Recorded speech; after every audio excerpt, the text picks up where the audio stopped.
ഇതിൻ്റെ കേരളത്തിൽ തദ്ദേശ ഇലക്ഷനൊക്കെ കഴിഞ്ഞതിന് ശേഷം ഇന്ന് നിർണായകമായി എല്ലാ തദ്ദേശ സ്ഥാപനങ്ങളിലും അധികാരം ഏറ്റെടുപ്പാണ്. അധികാരം ഏറ്റെടുപ്പ് അതായത് സത്യപ്രതിജ്ഞയല്ല, അതിൻ്റെ പ്രധാനപ്പെട്ട ആളുകൾ അധികാരം ഏറ്റെടുക്കണം. ഇപ്പോൾ കോർപ്പറേഷനെ സംബന്ധിച്ചിടത്തോളം മേയർമാരും അതിൻ്റെ ആളുകളൊക്കെ സത്യപ്രതിജ്ഞയിരിക്കുകയാണ്.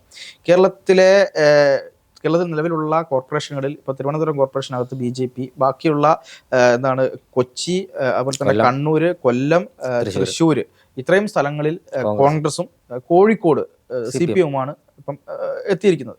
പക്ഷേ CPM-ന് വലിയ ഒന്നുമില്ല, ഒരു മരണവീടിന് തുല്യമാണ് ഇപ്പോൾ CPM-ൻ്റെ അവസ്ഥ എന്ന് പറയുന്നത്. വളരെ പരിതാപകരമാണ്. ഈ ഒരു മേയർമാരുടെ ഒരു ഭരണം, ഇത്തവണത്തെ ഭരണത്തിന് ഞാൻ കരുതുന്നത് വളരെ പ്രത്യേകതയുണ്ട് എന്നുള്ളതാണ്. കാരണം ഇനിയും ഇതുപോലെ പോയി കഴിഞ്ഞാൽ ശരിയാവില്ല. ഈ തവണത്തെ ഭരണം പോലെ വളരെ മികച്ച രീതിയിൽ ഭരണം കൊണ്ടുപോകണം. അതായത് പുതിയ ഭരണം വന്നു കഴിഞ്ഞാൽ അത് വളരെ മികച്ച രീതിയിൽ കൊണ്ടുപോയിട്ടില്ലെങ്കിൽ അടുത്ത നിയമസഭാ തെരഞ്ഞെടുപ്പൊക്കെ കഴിഞ്ഞ് അതിൻ്റെ അടുത്തൊരു തദ്ദേശ ഇലക്ഷൻ വരുമ്പോൾ വീണ്ടും കോൺഗ്രസ് ഉൾപ്പെടെയുള്ള പാർട്ടികൾക്ക് അത് വലിയ ബുദ്ധിമുട്ടുണ്ടാകും. അപ്പം ഇത് ഒരു കണ്ണിങ് ആയി കണ്ട് അവർ കൈകാര്യം ചെയ്യും എന്ന് തന്നെയല്ലേ തോന്നുന്നത്? മൊത്തത്തിൽ ഈ കോർപ്പറേഷനുകളിൽ ഇപ്പോൾ അധികാരം ഏറ്റെടുത്തതിന് ശേഷം എന്താണ് ഒരു വിലയിരുത്തൽ? തീർച്ചയായും കേരളത്തിലെ 2025 ഡിസംബർ 9, 11, 2 തീയതികളിലായി വോട്ടെടുപ്പ് പൂർത്തീകരിച്ചു. 11-ന് വോട്ടെണ്ണി കഴിഞ്ഞു. കേരളത്തിലെ ബഹുഭൂരിപക്ഷം വരുന്ന പഞ്ചായത്തുകളും, ബ്ലോക്ക് പഞ്ചായത്തുകളും, ജില്ലാ പഞ്ചായത്തുകളും, നഗരസഭകളും, കോർപ്പറേഷനുകളും കോൺഗ്രസ് നേതൃത്വത്തിൽ ഐക്യജനാധിപത്യ മുന്നണി സ്ഥാനാർത്ഥികൾക്ക് ജയിക്കാൻ കഴിഞ്ഞു. തിരുവനന്തപുരം കോർപ്പറേഷനിലും 2 നഗരസഭകളിലും BJP അധികാരത്തിലേക്ക് വരുന്ന സാഹചര്യമുണ്ടായി. CPM-ന് അതിൻ്റെ ചരിത്രത്തിൽ ഏറ്റവും ദയനീയമായൊരു പരാജയം തന്നെയാണ് ഉണ്ടായിരിക്കുന്നത്. കാര്യത്തിൽ തർക്കമില്ല. പാർത്ഥൻജി പറഞ്ഞതുപോലെ പഴയതുപോലെയല്ല. ഇനിയുള്ള 5 വർഷം ഏത് രാഷ്ട്രീയ പാർട്ടിയാണോ, അതായത് തദ്ദേശ സ്വയംഭരണ സ്ഥാപനങ്ങൾ ഭരിക്കുന്നത്, അവർക്ക് വളരെ നിർണായകമാണ്. കാരണം കേരളത്തിലെ ജനങ്ങൾ അപ്ഡേറ്റഡ് ആയി കഴിഞ്ഞു. അതുകൊണ്ട് തന്നെ അഴിമതിയില്ലാത്ത, ജനങ്ങൾക്ക് ഉപകാരപ്രദമാകുന്ന രൂപത്തിൽ പഴയ കാലത്തെ പോലെ ചിഹ്നം നോക്കി വോട്ട് ചെയ്യുന്ന രീതി കേരളത്തിലെ ജനങ്ങൾ മാറി, അല്ലെങ്കിൽ ജനങ്ങൾ അത് മറന്നു. തങ്ങൾക്ക് പ്രയോജനമുള്ള, അല്ലെങ്കിൽ ഈ നാടിന് വികസനത്തിന്, നാടിൻ്റെ പുരോഗതിക്ക് പ്രയോജനമുള്ള ആളുകൾക്ക് വോട്ട് ചെയ്യുമെന്നതിൻ്റെ പ്രത്യക്ഷ ഉദാഹരണമാണ് CPM-ൻ്റെ പാർട്ടി കോട്ടകളടക്കം BJP-കാരനും കോൺഗ്രസ്സുകാരനും മുസ്ലിം ലീഗുകാരനും ജയിച്ചു വരാൻ കഴിഞ്ഞത്. പാലാ നഗരസഭ ഉദാഹരണം എടുത്ത് പരിശോധിച്ചാൽ, കേരള കോൺഗ്രസിന് കുറ്റിച്ചൂര് കുത്തിയാൽ ജയിപ്പിച്ച് വരാൻ കഴിയുന്ന പാലാ നഗരസഭയിൽ 50 വർഷത്തിന് ശേഷം, അല്ലെങ്കിൽ നഗരസഭ രൂപീകരിച്ചതിന് ശേഷം ആദ്യമായി പ്രതിപക്ഷത്തിരിക്കേണ്ട അവസരത്തിലേക്ക് കേരള കോൺഗ്രസ് മാറി. തൊട്ടപ്പുറത്ത് തിരുവനന്തപുരം നഗരസഭ, തിരുവനന്തപുരം കോർപ്പറേഷൻ CPM മൃഗീയാധിപത്യത്തിൽ ഒരു കോർപ്പറേഷൻ രൂപീകരിച്ചത് ഭരിച്ചു വരുന്ന സ്ഥലമായിരുന്നു. അവിടെ BJP ഉയർത്തിയ ഒരു മുദ്രാവാക്യം എന്നാൽ വികസന തിരുവനന്തപുരം, വികസിത തിരുവനന്തപുരം, അല്ലെ? വികസിത അനന്തപുരി, വികസിത തിരുവനന്തപുരം, മാറാത്തത് മാറും. ആ മുദ്രാവാക്യം തിരുവനന്തപുരത്തെ ജനങ്ങൾ ഏറ്റെടുത്തു. 50 സീറ്റാണ് BJP-ക്ക് ലഭിച്ചത്. കാരണം നമ്മളെ പല മാധ്യമ പ്രവർത്തകർ ഉൾപ്പെടുന്ന ആളുകൾ BJP-യെ പരിഹസിച്ചിട്ടുണ്ട്. BJP-ക്ക് അത്തരത്തിലേക്ക് എത്താൻ കഴിയില്ലെന്ന് പറഞ്ഞിട്ടുണ്ട്. ചില BJP നേതാക്കന്മാർ തന്നെ പറഞ്ഞിട്ടുണ്ട് BJP-ക്ക് അത്തരത്തിൽ ഒരു 50 കേവല ഭൂരിപക്ഷം കടക്കാൻ കഴിഞ്ഞ. പക്ഷേ കേവല ഭൂരിപക്ഷത്തിന് ഒരു സീറ്റ് കുറവേ 50 സീറ്റിലേക്ക് BJP-ക്ക് എത്താൻ കഴിഞ്ഞത് വികസനമാണ് ഞങ്ങൾക്ക് ആവശ്യമെന്ന് ജനങ്ങൾ പറഞ്ഞതുകൊണ്ടാണ്. കൊല്ലം കോർപ്പറേഷൻ വികസന വിരുദ്ധതയ്ക്കെതിരെ ഒരു മാറ്റത്തിന് വേണ്ടി കോൺഗ്രസ് വോട്ട് ചോദിച്ചു. കൊല്ലത്തെ ജനങ്ങൾ കോൺഗ്രസിന് അനുകൂലമായി വോട്ട് ചെയ്തു. കാരണം കൊല്ലം പോലൊരു സ്ഥലത്ത് കോൺഗ്രസ് അവിടെ കടന്നുകയറ്റം എന്ന് പറയുന്നത് ഞെട്ടിക്കുന്നതാണ്. കാരണം AK ഹാഫിസ്, അല്ലെ? AK ഹാഫിസ് അവിടെ മേയർ സ്ഥാനാർത്ഥിയെ AK ഹാഫിസിനെ പ്രഖ്യാപിച്ചിട്ട് നിൽക്കുമ്പോൾ പലരും പരിഹസിച്ചു. തീർച്ചയായും നിങ്ങൾ എന്തിനാണ് ഈ മേയർ സ്ഥാനാർത്ഥി അവിടെ പ്രഖ്യാപിക്കുന്നത്? നിങ്ങൾക്ക് ജീവിതത്തിൽ കിട്ടുന്ന സ്ഥലം ഉണ്ടെങ്കിൽ അത് കൊല്ലമാണ്. കോഴിക്കോട് മറഞ്ഞാൽ പോലും കൊല്ലം മറയില്ല എന്നാണ് ആളുകൾ പറയുന്നത്. സത്യത്തിൽ നമ്മുടെയൊക്കെ വിലയിരുത്തൽ എന്ന് പറഞ്ഞാൽ കൊല്ലത്ത് UDF കുറച്ച് മുന്നേറ്റം ഉണ്ടാക്കുമായിരിക്കാം, അല്ലെങ്കിൽ BJP കുറച്ചുകൂടി ഒരു തരത്തിലും ഉണ്ടായില്ല എന്നുള്ളതാണ്. പക്ഷെ അത്ഭുതപ്പെടുന്ന രീതിയിലാണ് കൊല്ലം കോർപ്പറേഷനിൽ വന്നത്. അതായത് കൊല്ലത്ത് ശക്തമായ ഭരണവിരുദ്ധ വികാരം, തീർച്ചയായും മുകേഷിനെതിരെയുള്ള വികാരം, CPM-നെതിരെയുള്ള വികാരം വളരെ കൃത്യമായി വന്നിരിക്കുന്നു. അത് UDF അവിടെ ഇത്രയും കാലം, ഈ കൊല്ലം കോർപ്പറേഷൻ ഉണ്ടായതിനു ശേഷം എനിക്ക് തോന്നുന്നു ആദ്യമായിട്ടാണെന്ന് തോന്നുന്നു അവിടെ അത് മേയർ ഉണ്ടാവുന്നത്. അവിടെ ഇത്രയും കാലത്തെ വികസന മുരടിപ്പിനെതിരെ കോൺഗ്രസ് വോട്ട് ചോദിക്കുമ്പോൾ കോൺഗ്രസിന് വോട്ട് ചെയ്യുന്നു. തിരുവനന്തപുരത്ത് കുറച്ചും കൂടി ശക്തമായ BJP വോട്ട് ചെയ്യും, BJP-ക്ക് അനുകൂലമായി വോട്ട് ചെയ്യുന്നു. മാറുന്ന ഒരു രാഷ്ട്രീയ കാര്യമുണ്ട്. അപ്പോൾ അത് CPM ഒരു കാര്യം വിചാരിക്കുന്നത്, ഞങ്ങൾ ഒരു പാർട്ടി വോട്ട് ഉണ്ട്, ഞങ്ങൾക്ക് ഇത്രയധികം ബേസ് വോട്ട് ഉണ്ട്, അത് എപ്പോഴും അങ്ങനെ നിൽക്കും എന്നൊരു ധാരണയായിരുന്നു. പക്ഷേ ആ ബേസ് വോട്ടിൽ വലിയ മാറ്റം വന്നിട്ടില്ലെങ്കിൽ പോലും CPM-ന് അനുകൂലമായി എപ്പോഴും ചെയ്തുകൊണ്ടിരിക്കുന്ന ഒരു പറ്റം വോട്ടുകൾ മാറിയിരിക്കുന്നു.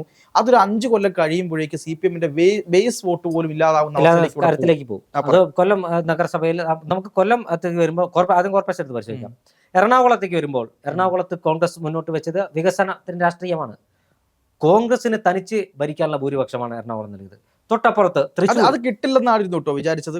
എറണാകുളത്ത് ചില പ്രശ്നങ്ങളുണ്ട്, പിന്നെ ഈ പറയുന്ന പോലെ ജസ്റ്റ് ഒറ്റകക്ഷിയാവും എന്നൊക്കെയായിരുന്നു വിചാരിച്ചത്. പക്ഷെ അതൊന്നും അല്ല, ജനങ്ങൾ വലിയ ഭൂരിപക്ഷത്തിൽ വിജയിപ്പിച്ചു. അതിന്റെ അർത്ഥം എന്താ? കാരണം ഇത്രയും കാലം ഈ പറയുന്ന എറണാകുളം പോലുള്ളൊരു വലിയ മെട്രോ സിറ്റിക്കകത്ത് അവിടെ നടപ്പിലാക്കിയ വികസനങ്ങൾ തുടർച്ചയായി നടപ്പിലാക്കിയത് ആരാണ്? കോൺഗ്രസ് ആണ്. അതേ കോൺഗ്രസ് വീണ്ടും തിരിച്ച് അവർ കൊടുത്തിട്ടുണ്ടെങ്കിൽ ഇതുവരെ നടപ്പിലാക്കിയ വികസനങ്ങൾ ഏറ്റവും മികച്ചത് കോൺഗ്രസിനാണെന്ന് ഞങ്ങൾ എഴുതി. അതോടൊപ്പം തന്നെ തൃശ്ശൂരിലേക്ക് പോകുമ്പോൾ തൃശ്ശൂരിൽ ഭയങ്കര ഭരണസ്തംഭനം ഉണ്ടായിരുന്നു. അതായത് മേയറും CPM തമ്മിൽ വലിയ പ്രശ്നമായിരുന്നു. മേയറും CPI തമ്മിൽ പ്രശ്നമായിരുന്നു. അവിടെ ഭരണസ്തംഭനം ജനങ്ങൾ തിരിച്ചറിഞ്ഞു. കോൺഗ്രസിന് അനുകൂലമായി ജനങ്ങൾ വോട്ട് ചെയ്തു. കോഴിക്കോട്ട് കോൺഗ്രസും BJPയും ഒരേ സ്വരത്തിൽ വികസന മുരടിപ്പിനെതിരെ, അഴിമതിക്കെതിരെ, കോഴിക്കോട്ട് അഴിമതി വലിയ ചർച്ചാ വിഷയമായി. പാളയം മാർക്കറ്റുമായി ബന്ധപ്പെട്ട വിഷയം, വെള്ളയിൽ ബീച്ചിലെ മാലിന്യ സംസ്കരണവുമായി ബന്ധപ്പെട്ട വിഷയം ഉൾപ്പെടെ വലിയ ചർച്ചയായ തെരഞ്ഞെടുപ്പിൽ BJPക്ക് വലിയ മുന്നേറ്റം ഉണ്ടാക്കാൻ കഴിഞ്ഞു. കോൺഗ്രസിന് വലിയ മുന്നേറ്റം ഉണ്ടാക്കാൻ പ്രതീക്ഷിക്കാത്ത മുന്നേറ്റം കഴിഞ്ഞു. രണ്ട്, അതായത് BJPയും കോൺഗ്രസും അവിടെ പ്രതീക്ഷിക്കാത്ത മുന്നേറ്റം ഉണ്ടാക്കാൻ കഴിഞ്ഞു. അതായത് അത് കൃത്യമായി പറയുകയാണെങ്കിൽ ആളുകൾക്ക് അറിയില്ല ആരാണ് എന്നുള്ളത് അറിയില്ല. തീർച്ചയായും. അപ്പൊ അതുകൊണ്ട് തന്നെ എന്താണ്, ഏകപക്ഷീയമായിട്ടുള്ളൊരു വോട്ട് ഒന്നിലേക്ക് മാത്രം വന്നില്ല. കോൺഗ്രസിലേക്ക് മാത്രം അത് സിമ്പിളായി ജയിക്കുമായിരുന്നു, ഭരിക്കാൻ കഴിയുമായിരുന്നു. കണ്ണൂരിൽ വികസന തുടർച്ചയ്ക്ക് കോൺഗ്രസ് വോട്ട് ചെയ്തു, ജനങ്ങൾ വോട്ട് ചെയ്തു. അത് ഞാൻ കണ്ണൂരാണ് കണ്ണൂർ നഗരം, അതായത് പിണറായി വിജയന്റെ MB ഗോവിന്ദൻ മാസ്റ്ററുടെ അടക്കം തട്ടകമായ കണ്ണൂരിൽ കോൺഗ്രസ് വീണ്ടും കോർപ്പറേഷൻ ഭരണം ഉറപ്പിച്ചു. അതുപോലെ നഗരസഭ, ഗ്രാമപഞ്ചായത്തുകൾ, വികസന മുരടിപ്പ് കേരളത്തിലെ ജനങ്ങൾ ചർച്ച ചെയ്തു. കേരളത്തിലെ ജനങ്ങൾക്ക് ഇനി വേണ്ടത് കൊടി പിടിക്കുന്ന ആളുകളെ അല്ല, തങ്ങൾക്ക് ഉപകാരപ്രദമായ കാര്യങ്ങൾ ചെയ്യുന്ന, ഈ നാടിന് അനുകൂലമായി ചിന്തിക്കുന്ന ചെറുപ്പക്കാരെയും അല്ലെങ്കിൽ ജനപ്രതിനിധികളെ മതി തങ്ങൾക്കെന്ന് കേരളത്തിലെ ജനങ്ങൾ തിരിച്ചറിഞ്ഞതിൻ്റെ ഫലമാണ് ഈ തെരഞ്ഞെടുപ്പിൽ CPMനുണ്ടായ ദയനീയമായ പരാജയം. പാർട്ടി ഗ്രാമങ്ങളിൽ CPM തോൽക്കുന്ന സാഹചര്യത്തിലേക്ക് കാര്യങ്ങൾ കൈവിട്ടു പോകുന്നത്. CPM മാത്രം ജയിച്ചു വരുന്ന പഞ്ചായത്തുകളിൽ പോലും CPM തോൽക്കാനുണ്ടായ പ്രധാനപ്പെട്ട കാര്യം വികസനമാണ് ഇനി വേണ്ടത്. അന്ധമായ പാർട്ടി സ്നേഹം ഇനി ഒരു രാഷ്ട്രീയ പാർട്ടിയോടും കാണിക്കാൻ തങ്ങൾ തയ്യാറല്ല. പക്ഷെ അതൊരു ഗുണപാഠമാണ്. എന്തായാലും ഇപ്പോൾ അധികാരം കിട്ടിയിടത്ത് കോൺഗ്രസ് ആയാലും BJP ആയാലും മറ്റ് രാഷ്ട്രീയ പ്രസ്ഥാനങ്ങളായാലും അവർ കുറച്ച് പിന്നോക്കം പോയാൽ ഇതേ വോട്ട് ചെയ്ത് ജനങ്ങൾക്ക് തിരിച്ചു കുത്താനും അറിയാമെന്ന് ഇവർ തിരിച്ചറിയണം. തീർച്ചയായിട്ടും അതിൽ വലിയൊരു കാര്യമുണ്ട്. കാരണം ജനങ്ങൾക്ക് വേണ്ടി ഭരിക്കണം എന്നുള്ളത് മൂന്ന് മുന്നണികളെയും പഠിപ്പിക്കുന്ന 4 രാഷ്ട്രീയ പാർട്ടി 5 രാഷ്ട്രീയ പാർട്ടികൾക്കും ഏറ്റവും പ്രധാന സന്ദേശം ജനങ്ങൾ കൊടുത്തൊരു തെരഞ്ഞെടുപ്പാണിത്. പണ്ടത്തെ കാലം പോലെ അല്ല ഇത് എന്നുള്ളത് കുറച്ചും കൂടെ മനസ്സിലാക്കണം. ഇപ്പോൾ സന്ദേശം സിനിമയിൽ ശ്രീനിവാസൻ എഴുതി വെച്ചതുപോലെ താത്വികമായ അവലോകനം നടത്തിയിട്ടൊന്നും യാതൊരു കാര്യമില്ല. ഇവിടെ കൃത്യമായി ജനങ്ങൾക്ക് വേണ്ടി ആര് പണിയെടുക്കുന്നു ഞാൻ ഇപ്പോൾ പറയാം. അതായത് കോഴിക്കോട് ജില്ലയിലെയും കണ്ണൂർ ജില്ലയിലെയും കാസർഗോഡ് ജില്ലയിലൊക്കെ ഉൾനാടൻ പഞ്ചായത്തുകൾ എടുത്ത് നോക്കൂ, ഇപ്പോഴും റോഡുകൾ മര്യാദയ്ക്കില്ല. ഈ കാലങ്ങളായി CPM ഭരിക്കുന്ന പഞ്ചായത്തുകളാണ്. അവിടെ അവർ വിചാരിക്കുന്നത് എന്താണെന്നറിയോ, ഈ എന്ത് വന്നാലും ഞങ്ങൾ ജയിക്കും, പിന്നെ എന്താ പ്രശ്നം, ഞങ്ങൾക്ക് ഈ റോഡ് വന്ന കുറച്ച് മുഖ്യ എന്താ പ്രശ്നം, ഇതാണ് ധാരണ. ഒരു യഥാർത്ഥത്തിൽ അവിടെ ഒരു എല്ലാ സ്ഥലത്തും ഇപ്പം നമ്മളിപ്പോൾ കൊച്ചി എടുത്ത് വെച്ചു കൊച്ചി എറണാകുളം ജില്ലയിലെ പല പഞ്ചായത്ത് ഉൾപഞ്ചായത്ത്, നമ്മൾ സിറ്റി എടുക്കണ്ട, പല പഞ്ചായത്ത് എടുത്ത് നമുക്ക് പോകുന്ന സമയത്ത് അവിടെ എല്ലാം ഈ തെരുവ് വിളക്കുകൾ കത്തി നിൽക്കുന്നത് കാണാം. രാത്രികളിൽ പോകുമ്പോൾ നമുക്ക് എല്ലാ സ്ഥലത്തും തെരുവ് വിളക്കുകളുണ്ട്. നമുക്ക് രാത്രി ഇപ്പം എറണാകുളത്ത് പല സ്ഥലങ്ങളിലേക്കും പോവുകയാണെങ്കിൽ നമുക്ക് അവിടെ ടോർച്ചിൻ്റെ ആവശ്യമില്ലാത്തൊരു കാര്യമുണ്ട്. നമ്മൾ കോഴിക്കോട് ജില്ലയിലെ പഞ്ചായത്തിലെടുത്ത് വെച്ച് പഞ്ചായത്തുകൾക്ക് തെരുവ് വിളക്കുകൾ കൊടുക്കാനുള്ള എല്ലാ ഫണ്ടുകളും ഉണ്ട്. മുക്കിനൊരു ഏതെങ്കിലും ഒരു മൂലയിലൊരു തെരുവ് വിളക്ക് ഉണ്ടാവും. അതല്ല വേണ്ടത്. യഥാർത്ഥത്തിൽ എല്ലാ സ്ഥലങ്ങളിലേക്കും ഈ തെരുവിളക്കുകൾ കൊടുക്കുകയും അതൊരു വലിയ രീതിയിലേക്ക് അവിടെ പ്രകാശം വരുത്തുകയും ചെയ്യുമ്പോൾ എന്തൊക്കെയാണ് ഉണ്ടാവുന്നത്?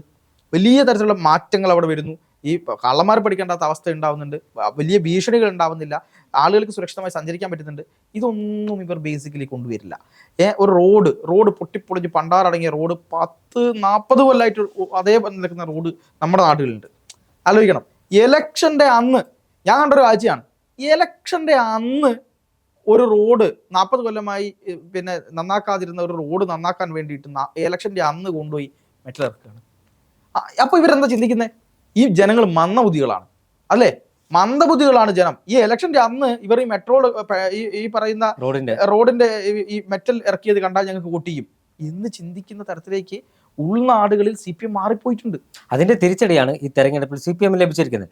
ഇതിൽ നിന്ന് എല്ലാ രാഷ്ട്രീയ പാർട്ടികൾക്കും പാഠം പഠിക്കാനുണ്ട്. എന്തായാലും പുതുതായി തെരഞ്ഞെടുക്കപ്പെട്ട മേയർമാരും നഗരസഭാ ചെയർമാൻമാരും പഞ്ചായത്ത് പ്രസിഡന്റുമാരും ബ്ലോക്ക് പഞ്ചായത്ത് പ്രസിഡന്റുമാരും ജില്ലാ പഞ്ചായത്ത് പ്രസിഡന്റുമാരും ഒക്കെ അവരുടെ ഉത്തരവാദിത്തം മറക്കാതെ ജനങ്ങൾക്ക് ഉപകാരപ്രദമാകുന്ന രൂപത്തിൽ ഭരിച്ചാൽ നാളുകളിൽ അവരെ വീണ്ടും ഹൃദയത്തിലേറ്റാൻ ജനങ്ങൾ തയ്യാറാകും. ഇല്ലെങ്കിൽ കുപ്പത്തൊട്ടിയിലായിരിക്കും സ്ഥാനമെന്ന് എല്ലാവരും തിരിച്ചറിയുക. ജനങ്ങൾക്ക് ഉപകാരപ്രദമാകുന്ന രൂപത്തിൽ ഭരണം മുന്നോട്ട് കൊണ്ട് എല്ലാവർക്കും കഴിയട്ടെ.